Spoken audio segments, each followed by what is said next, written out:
99টা গুণ করার পর ওই ব্যক্তি একজন আলেমের কাছে গেছে, তার অন্তরের ভিতরে বই ঢুকে গেছে।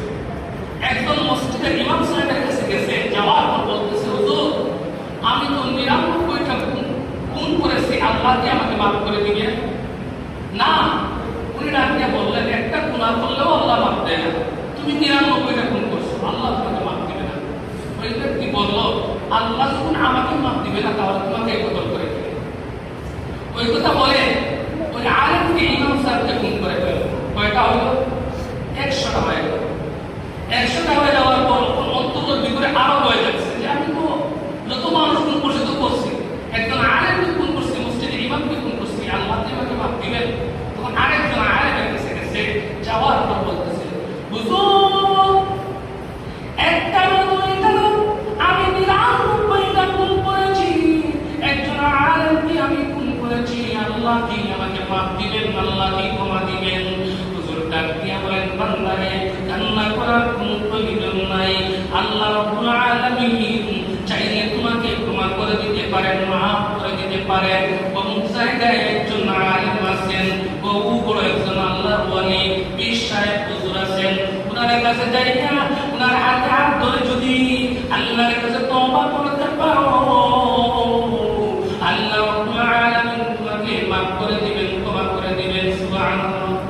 ওই ব্যক্তি নিজের গ্রাম ছেড়ে অন্য গ্রামে চলে গেল মাফ পাওয়ার জন্য, ক্ষমা পাওয়ার জন্য। অন্তরের ভিতরে আল্লাহর ভয় ঢুকে গেছে, আল্লাহ তোমাকে মাফ করবেন না, ক্ষমা করবেন না।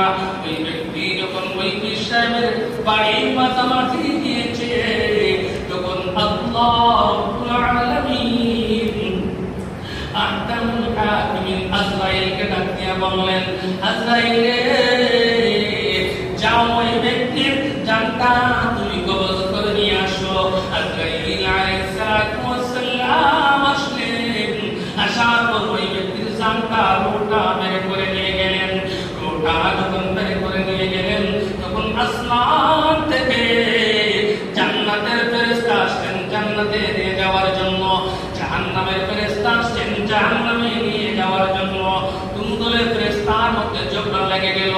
তখন ফেরেশতাদের মধ্য থেকে একজন বলেন, যাও যাও আল্লাহর কাছে যাও, আল্লাহ রাব্বুল আলামিন আহকামুল হাকিমের কাছে যাও। আল্লাহ যদি বলেন জাহান্নামে, জাহান্নামে নিয়ে যাইবা, আল্লাহ যদি বলে জান্নাতে, জান্নাতের মধ্যে নিয়ে যাইবা। ফেরেশতারা ঝগড়া লাগছে। পুরো ফেরেশতা বলে, সে তো আল্লাহর রাস্তায় বের হয়েছে তাওবা করার জন্য,